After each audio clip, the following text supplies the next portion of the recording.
Hallo, ik wil vandaag in dit filmpje met jou het hebben over wie je bent. Wie je kunt zijn, wie je wilt zijn. En hoe je dat kan accepteren. Hoe je ja en tegen jezelf kan zeggen. En daar compassievol, liefdevol bij kan blijven. Omdat ik dat heel belangrijk vind. En ik heb het al een paar keer gezegd in deze zelfvaring, maar ik kan het niet vaak genoeg herhalen, denk ik. Je bent oké zoals je bent en je hoeft niks te veranderen aan jezelf. Je hoeft niet de hele tijd op zoek naar dit moet beter en dit moet anders. Want daarmee doe je jezelf tekort, vind ik. Daarmee sla je over wat je al allemaal bereikt hebt tot nu toe. Wat je allemaal hebt meegenomen uit jouw leven. En hoe je daarin verder kan gaan voor jezelf. Met je eigen keuzes op jouw manier. En wat er hiervoor is geweest voor nu, voor deze zelfvaring, voor vandaag. Dat is zoals het is. En daar zijn dingen verdrietig van en er zijn dingen fijn van. Want ze zijn er vaak allebei, hoe moeilijk het soms ook te zien is om het allebei te kunnen zien. En tegelijkertijd vind ik het belangrijk dat je ook voelt dat je oké bent zoals je bent. En dat je daarin lekker jezelf mag zijn en stevig mag staan. Want dat is wat ook bij jou hoort. En hoe kun je nou voelen waar jij stevig voor wilt gaan staan? Want ik denk dat dat heel erg belangrijk is. Ik denk dat het niet per se belangrijk is wat er nu allemaal is, maar vooral welke kant wil je op en hoe kun je daar naartoe bewegen. In hoeverre kun je daar in je lijf meenemen? Want soms houdt je lijf je daar ook in tegen. Door pijnklachten of door angst of wat dan ook. Wat kun je daar dan mee doen? Welke keuzes kun je daarin maken? Nou, daar wil ik eventjes met je bij stilstaan in dit filmpje. Wat belangrijk is, denk ik, waar het begint, is weer het microtrekken waar we het eerder ook over hebben gehad. En zodat je voelt waar in je lijf geeft aan welke richting je op wil. Nou, wil je juist in contact zijn met anderen, omdat dat je rustiger maakt, omdat je dat fijn vindt, of dat je lijf daar behoefte aan heeft. Of wil je juist alleen zijn? En wil je even lekker het bos in gaan wandelen, of wil je een goed boek lezen? Of wil je misschien gewoon graag eventjes poetsen en even alle energie kwijt die je in je hebt. Door te gaan sporten bijvoorbeeld. Als je lijf dat niet toelaat, je hebt wel heel veel energie in je lijf, maar je kunt niet gaan sporten. Hoe kun je dan met die energie omgaan? En wat zijn dan dingen die je wel kan doen?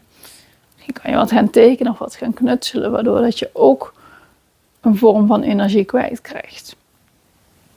Of misschien moet je zachtjes bewegen in plaats van fel en hard. En misschien kan dat wel. Kijk waarin voor jezelf wat er wel of niet kan. En voel in je lijf wat voelt daarin oké. En het is niet zo dat als je daarop gaat inchecken, op je gevoel, dat het dan in één keer allemaal goed is en over is. En oké is. Absoluut niet. Inchecken op je gevoel betekent ook dat je de vervelende dingen hardnekkiger voelt, of beter voelt, of groter voelt. En je kunt niet het ene wel en het andere niet. Dat hoort bij elkaar, dat gaat hand in hand. Maar datgene wat je niet fijn vindt en wat niet lekker voelt, is wel zeker zo belangrijk. Want dat zegt net zoveel over jou en over welke kant je op wil, als datgene wat je wel wil of waar je naartoe wil. En als je weet wat je niet wil of wat je vervelend vindt, dan zegt dat ook heel veel over welke kant je op wil. En misschien mag je daarop gaan vertrouwen. Mag je gaan vertrouwen dat jij en je lijf wel weten wat er goed is voor jou. En mag je de bereidheid tonen om daar naartoe te bewegen. Hoe spannend het ook is. Nou, hoe moeilijk het soms ook is om die keuzes te maken. Om te bewegen naar datgene wat voor jou goed voelt en oké voelt. En misschien ingaat tegen de regels die je hebt geleerd van je ouders. Van het leven, van de maatschappij. Of de dingen waarvan je denkt waar je allemaal aan moet voldoen. Het is heel moeilijk om dan bereid te kiezen voor dat wat past bij jou. En dat is, we hebben eerder die bereidheid getraind met dingen die er niet zo te doen. Om die spier te trainen, om je aan te leren dat je dat ongemak mag uitnodigen. En dat gewoon aan kan en dat kan leren verdragen. Om vervolgens nu ook te gaan kijken, maar waar draait het wel om voor jou? En hoe kun je daar wel richting aan geven?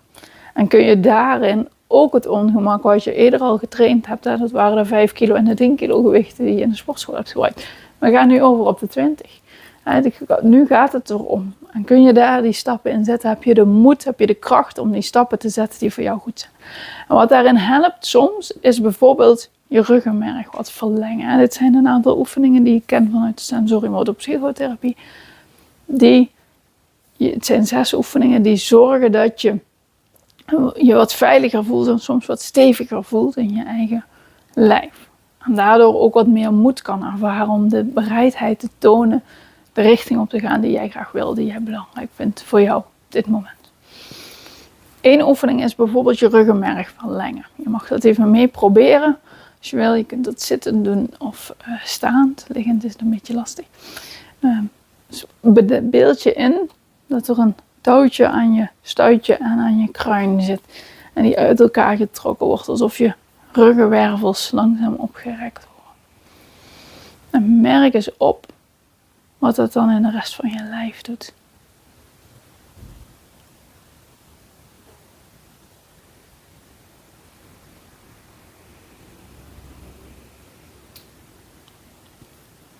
Ben bewust wat er dan gebeurt in je lijf. Is dit fijn of is het niet fijn? Niet al deze oefeningen zullen voor jou even goed werken. En dat is ook oké, hè? Dat mag. Kies daarin wat voor jou goed werkt. Een andere oefening is dat je heel bewust gaat gronden. Dat je je voeten als het ware in de grond duwt. Ik hoop dat je het zo kan zien. Ik doe het even met mijn handen voor. Ik vind het fijn om dan soms ook eventjes wat met mijn evenwicht te spelen. Eventjes te wiebelen, dat ik de zwaarte wat beter voel in mijn voeten. En soms ga ik ook wel eens, als ik het wat moeilijker vind, om echt contact te maken met de grond. Dan ga ik ook op mijn tenen of op mijn hakken wat bewegen zo. Omdat ik het dan makkelijker vind om dat contact met de vloer en met mijn schoenen van mijn voeten te voelen. En die energie wat naar beneden te laten zakken. Mag je even op focussen. Focus je op je voeten en als het nodig is, speel je wat met je evenwicht. Beweeg je wat met je voeten van voor naar achter of van links naar rechts. Of je rolt een beetje over de zijkant van je voet. Of kijk wat voor jou goed voelt. Of misschien is het al genoeg als je ze gewoon stil laat liggen. En dat voelt.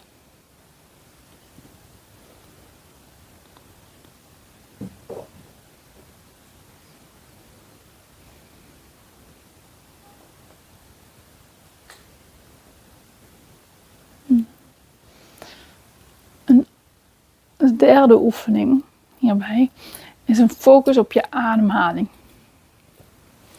Dus je hoeft niks te veranderen aan je ademhaling. Maar alleen opmerken wanneer je inademt en weer uitademt. En waar zit die ademhaling? Zit die hoog? Zit die laag? Je hoeft niks te veranderen. Als je dat zelf wel wilt of fijn vindt, dan mag dat. En soms zorgt het bewust voor ook. Ervoor dat je denkt, ik ben heel hoog aan het ademhalen en ik wil juist wat zakken, wat dieper. Nee, dat mag, maar het moet niet. Je hoeft niet geforceerd je ademhaling aan te passen. Het gaat er alleen maar om dat je het observeert. En soms kan het helpen om voor jezelf mee te tellen. 1 in, 2 uit. 1 in, 2 uit. En het kan ook wel eens helpen, bijvoorbeeld als je niet goed kan slapen 's avonds. Dan heet het 1, 2, 1, 2. Als je verder gaat tellen, wat sommige mensen ook wel eens doen, 1, 2, 3, 4, 5, 6 in de ademhaling. Dan raak je op een gegeven moment gefrustreerd als je in de hogere getallen komt. Dus dat is niet zo handig. Dan vind je het vervelend dat je nog steeds niet slaapt, bijvoorbeeld. Maar als je gewoon 1, 2 blijft tellen, dan blijf je uit dat stuk oordeel wat makkelijker.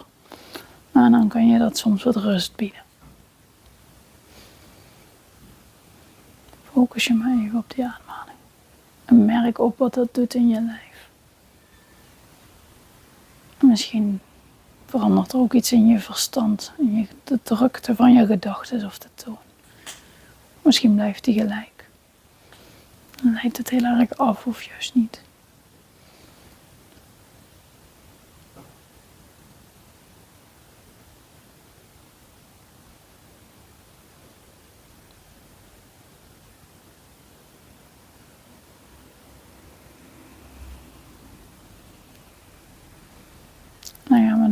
volgende oefening uit dit rijtje.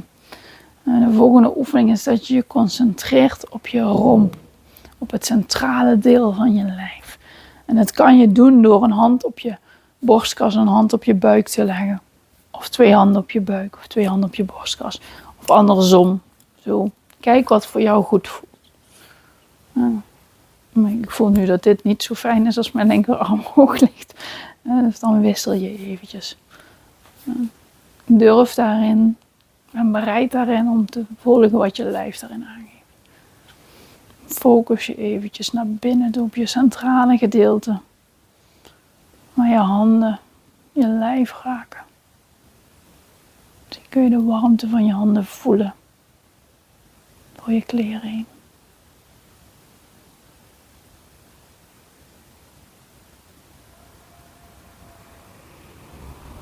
En merk op bij deze oefening ook wat er dan gebeurt. Wat je opmerkt.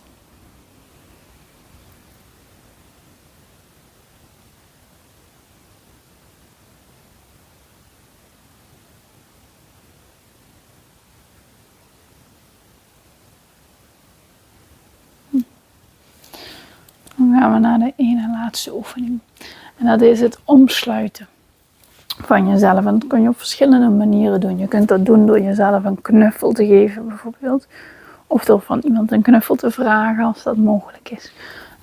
Het kan ook zijn dat je een vest aan hebt, zoals ik. Of een zwaardere jas. Bij een vest is het soms lekker om dan eventjes zo dat aan te trekken. En even te voelen hoeveel druk vind ik nou fijn. Vind ik juist bij een jas wil ik hem dan juist wat zwaarder, wil ik wat meer zware dingen in mijn zakken hebben of juist niet. Merk dat op. Merk hoe je kunt ontsloten worden. Je kunt ook een sjaal gebruiken. Of wat je ook kan gebruiken is bijvoorbeeld zo'n soort knuffel. Kijk, dit is een IKEA octopus. En wat heel fijn is dat je deze ook zo lekker om je heen kan draperen. Zo maar even te zeggen. Ik hoop dat het geluid hier niet te veel onder lijdt. En dan ook nog zelf je omsluiten kunt. Dus dat kun je op een paar verschillende manieren doen. Soms kan het ook zijn dat je lekker in een deken rolt. Jezelf in een deken rolt of omsluit. Zeg maar. Dus kijk eens wat voor jou een fijne manier is om jezelf te ontsluiten. En als je even niks bij de hand hebt van een vest of een sjaal of een deken, doe je het met je armen. Kijk wat daarin fijn is.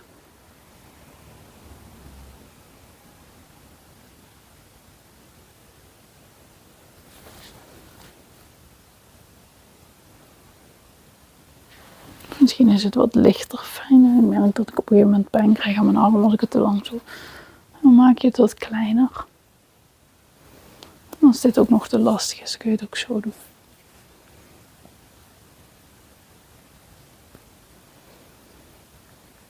Kijk wat voor jou een goede manier is. En merk op wat je voelt in je lijf. Bij deze oefening. En dan de laatste oefening die we gaan doen. En dat is er eentje die ik heel veel gebruik zelf. En als je goed gekeken hebt of misschien later aan dit filmpje nog eens terugkijkt, dan zag je het al gebeuren. Dit laatste is namelijk beweging. Het volgen van je lijf en de beweging die het maakt. En mijn lijf heeft al heel snel de neiging, als ik meer veiligheid wil voelen, om dan te gaan wiegen. Die eigenlijk zo'n beetje schuin, zo een beetje te dansen met mijn heupen door de ruimte. En dan voel ik mijn voeten goed op de grond. En mijn benen bewegen lekker losjes mee. Mijn heupen draaien rond. En mijn bovenlijf beweegt lekker mee. En soms beweeg ik mijn bovenlijf wat verder door. Als ik dat fijn vind. Soms niet. Soms is het meer een soort rekken wat komt tussendoor. Dat kan ook, hè. Ook vaak lekker. Volg welke beweging je lijf wil maken. En kijk voor jou wat dat is. Het kan ook zijn dat je bijvoorbeeld zo naar voren of naar achter gaat. Of dat je alleen maar een arm wilt bewegen.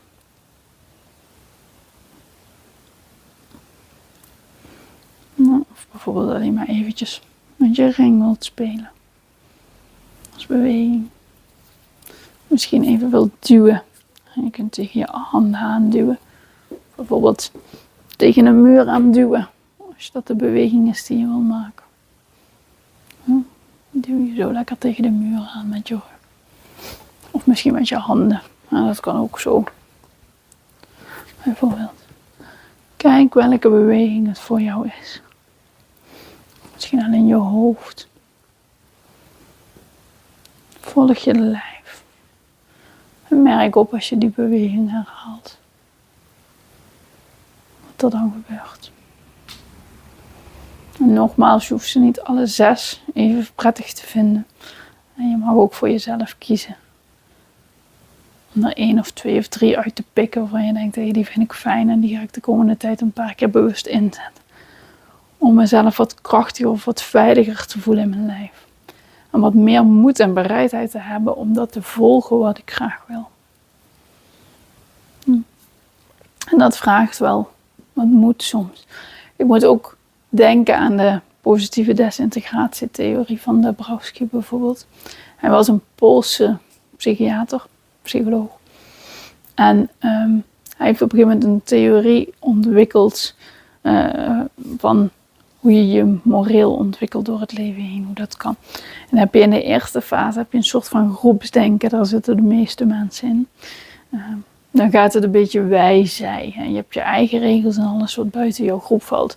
Heeft de andere regels, is minder goed binnen de groep. Is het goed en buiten de groep is het slecht, zeg maar. En dat zie je bijvoorbeeld bij hele gelovige mensen kan dat zijn. Maar het kan ook bijvoorbeeld bij voetbalsupporters of wat dan ook zijn. En dan zit je, of een dorp wat heel hecht is met elkaar. Bijvoorbeeld of een vriendengroep. En dat klinkt, dan is het een soort wij tegen de wereld, zeg maar. Wij zijn goed en daarbuiten is het slecht. Dat is de fase 1 van de ontwikkeling. En het kan soms zijn dat je daar een beetje uitstapt. En fase 2 komt. Waarbij je afvraagt, maar is dat nu wel zo? Is het zo zwart-wit? Klopt het wel dat alleen onze regels goed zijn en die van anderen niet? Of kunnen er meerdere regels naast elkaar zijn? Of kunnen we met elkaar goed zijn, maar allemaal op onze eigen manier? En dat soort vragen stellen, dat geeft soms wat conflict in je hoofd. En dat geeft wat moeilijkheden, want hoe ga je dan om met jouw groep waar je oorspronkelijk in hoorde? En het kan zijn dat je dan teruggaat naar die veiligheid van de groep, teruggaat naar fase 1. Wat helemaal prima is. Ja, nogmaals, ik denk 80% geloof ik weet het niet helemaal uit mijn hoofd. Van de mensen zit in die fase en dat is helemaal prima, daar is niks mis mee. Maar het is soms wel helpend om voor jezelf te kijken, waar zit jij nu? En zit je in die eerste fase of zit je in fase 2? En het ene is niet beter dan het andere, het heeft getallen, maar... En je gaat positief desintegreren. Als je gaat desintegreren vanuit de groep, ga je de vragen stellen van, hey, klopt dit wel? En is het wel zo zwart-wit? En als je daarvan denkt van, hey, dit klopt eigenlijk niet. En eigenlijk zijn we veel meer één geheel. Of ik wil niet meer bij één groep horen. Ik wil daar los van komen te staan. Dan ga je uiteindelijk door naar fase 3. En in fase 3 voel je dat je niet meer past. Of niet meer het gevoel hebt dat je past bij de grote groepen waar je normaal in gewend was te passen. En dat voelt heel erg alleen en verloren, vaak. In die derde fase zitten ook bijvoorbeeld depressies, burn-outs, angsten, overexcitabilities, overprikkelingen. En dat zijn sensaties die je kan ervaren. Als je het interessant vindt, moet je je zeker hier nog een keer in verdiepen. Ik geef je alleen maar even korte highlights aan. Ik ga er niet te ver op in. Maar ik vind het wel belangrijk om deze theorie met je te bespreken, omdat op het moment dat je in die derde fase zit en heel erg twijfelt aan alles wat je doet op het moment, aan jezelf, dat je je daardoor heel verdrietig voelt, dat je voelt dat je soms het gevoel hebt dat je niet meer past in de maatschappij zoals die is. Wat ik altijd een beetje lastig vind, want ik denk, we zijn met z'n allen de maatschappij. Of je dat nou fijn vindt of niet. Je mag kiezen waar je staat in die maatschappij, maar jij hoort daar net zo goed bij. Maar in die derde fase kan het heel erg alleen voelen. En voelt het soms als strijd. En waarom ik deze theorie benoem is dat positief desintegreren ook kan zorgen dat je verder komt. Dat je uiteindelijk in een nieuwe versie van jezelf komt. Wat je wel eens hoort van mensen die uit een burn-out komen of uit een depressie komen of een ernstige andere ziekte, een lichamelijke ziekte hebben meegemaakt. Dan zeggen ze in één keer van, hey, daarna was mijn leven ineens heel anders. En toen durfde ik te kiezen voor wat ik belangrijk vond, wat goed voelde. En ik durfde daarvoor te gaan, ondanks dat ik wist dat daar ook nadelen aan zaten. Want het is niet zo, Kijk, als je daar op een gegeven moment oké mee bent en die groei kunt maken voor jezelf en die positief kunt desintegreren naar een nieuwe versie van jezelf, dan is dat aan de ene kant heel fijn, maar aan de andere kant zitten daar ook andere gevoelens bij. En dat mag, het hoort er allebei bij. Het positieve en het negatieve. En daarin vind ik het ook belangrijk om dat te benoemen, dat je niet altijd alleen maar voor het positieve kan gaan. Want in ieder leven en hoe dat je je leven ook viert of volgt, is er altijd het allebei. Je positieve en negatieve dingen. Dus het kan zijn dat je durft wat meer voor jezelf te kiezen wat jij belangrijk vindt en wat jij fijn vindt. Maar dat wil niet zeggen dat het makkelijker is. En vaak komen er dan ook meer angsten bijvoorbeeld. Als ik eventjes kijk bijvoorbeeld nu naar deze e-health. Ik vind het belangrijk om dit te maken. Ik vind het belangrijk dat jij voelt dat jij oké bent zoals je bent. En niet de hele tijd aan jezelf hoeft te sleutelen. En wat heel veel mensen van zichzelf soms wel denken of ervaren of voelen. Tegelijkertijd, het maken van deze e-health geeft mij ook heel veel angst. En ik ben al heel veel leerkuilen doorgegaan. En heb al heel veel huilende momenten op de bank gehad bij mijn partner. Ik zeg, waarom ben ik hier aan begonnen? En ik kan dit niet en ik wil dit niet. En ik vind dit lastig en niemand zit hierop te wachten. Dat soort momenten, die horen erbij. En dat is niet fijn. Hè. Voor mij mocht dit best wegblijven. Maar tegelijkertijd, als het weg zou zijn, zou ik ook niet voelen hoe fijn en hoe belangrijk ik het vind. Die angst of die weerstand die je voelt, die zegt ook iets over de richting waar je op wil. Over hoe belangrijk iets voor je is. Want als dit niet belangrijk voor mij was, dan zou ik die angsten niet aangaan. Dan zou ik me daar niet overheen zetten. Sterker nog, ik denk dat die angsten dan ook niet zo groot aanwezig zouden zijn. Dus je mag angst ook zien als een richtingaanwijzer. En daar ligt iets achter wat je heel belangrijk vindt. Als je het heel spannend vindt om connectie te maken met een ander, echt diepgaand contact te voelen met iemand, dan zit daarachter eigenlijk de wens of de waarde van de verbinding hebben. En gezien worden zoals je wilt gezien zijn. En zijn zoals je bent. In jouw eigen kleur en in jouw eigen zijn. Dat is hetgene wat achter die angst zit. En ik denk hoe belangrijker de waarde, hoe groter de angst vaak is die ervoor zit. En dus is het ook belangrijk om die angst wel serieus te nemen. Om daarna te kijken en te kijken, oké, waar ben ik nu bang voor? Is dat voor iets heel praktisch? Ben ik bang dat ik een ongeluk maak met mijn auto, omdat mijn auto me de vrijheid geeft om overal te komen. En ik niet weet of ik meteen een nieuwe auto kan kopen op het moment dat ik een ongeluk maak. En maakt dat mij wat onzekerder om auto te rijden bijvoorbeeld. En mag dat erbij horen? Mag ik die onzekerheid verdragen? Wetende dat die auto voor mij heel belangrijk is, omdat het mij de vrijheid geeft die ik anders niet kan voelen. En als dat het probleem is en er gebeurt iets met die auto, hoe kan ik dan kijken naar die waarde die achter die auto lag? Want het gaat eigenlijk nooit om hetgene waar je daadwerkelijk angst. En hoe kan ik dat op een andere manier invullen als ik die vrijheid zo belangrijk vind? Kan ik dan kijken of dat ik dat misschien met een openbaar vervoer of met een fiets op een andere manier invulling kan geven aan die vrijheid en aan dat gevoel van die mogelijkheden die er zijn. En dat vind ik interessant om te kijken. Wat ligt er achter jouw angst, achter je verdriet, achter je pijn? En wat is daar zo belangrijk om te volgen? En kun je in je lijf volgen welke richting je dan op wil? En daarbij verdragen dat en het positieve en het negatieve met je meeloopt als het ware. Met jou mee op pad gaat. En soms is het ook heel moeilijk en heel pijnlijk om te kiezen. Want op het moment dat jij durft te kiezen voor wat voor jou belangrijk is, die bereidheid kan voelen om moed te hebben om jouw leven te vullen met dat wat jij wil, de richting die je op wil gaan, dan betekent dat ook pijn van dingen stoppen. Of dingen afzeggen, of dingen doorbreken. Vriendschappen die misschien niet meer voor jou passen, bijvoorbeeld. Of misschien een plek waar je woont die niet meer voor jou past of niet meer goed voelt. Daar zit ook een pijn bij als je zegt van hé, dit is niet meer de plek waar ik wil wonen. Ik voel dat ik ergens anders naartoe wil. Dat betekent dat je ook actie moet gaan ondernemen. Bijvoorbeeld om je huis weg te doen. En iets anders te zoeken en alle onzekerheden die daarbij horen.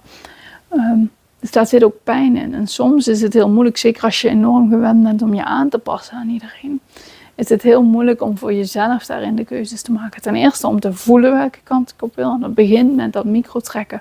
Hoop ik dat je dat langzaamaan wel stapje voor stapje beter gaat voelen. Waar in je lijf. Geef nou aan wat je fijn vindt. Waar je blij van wordt. Wat je prettig vindt. Waar je naartoe wilt gaan. En kun je dat kleine gevoel een beetje groter maken. Zodat je het beter kan ervaren. En beter kan vasthouden. En kun je vanuit daar keuzes maken. Die bij jouw leven horen. Die positieve desintegratie. Kun je voor jouzelf kiezen om een betere versie of een andere versie van jezelf te worden als jij dat wil. Want nogmaals, je hoeft niet te veranderen. En je mag blijven zoals je bent. En dat is helemaal goed. Maar op het moment dat jij ontevreden bent over hoe het nu gaat en voelt in je lijf, maar ik wil juist daarheen en dit vind ik belangrijk, dan mag je ook die keuze maken. En de pijn voelen van de dingen die je daarmee achter moet laten. Want je kunt niet alles meenemen, je kunt niet alles tegelijk doen. Je kunt niet iedereen's perfecte versie van jezelf zijn en ook nog je eigen perfecte versie zijn. En als je dan de mensen op verschillende contexten bij elkaar tegenkomt, wie ben je dan nog? En wie wil je dan op dat moment zijn? En welke kant wil je dan nog op? Nou, het is denk ik heel belangrijk om dat voor jezelf te voelen. En te accepteren dat alles wat bij je hoort, de intensiteit, de angst, de pijn, het verdriet, maar ook de vreugde en de blijdschap, met jou mee op pad mag. Om te kiezen voor iets wat voor jou echt goed voelt. Bereid aan te gaan. Moedig genoeg om jouw eigen pad te kiezen. Ik hoop dat je dat durft aan te gaan. En ik wens je daarin heel veel goeds en heel veel succes.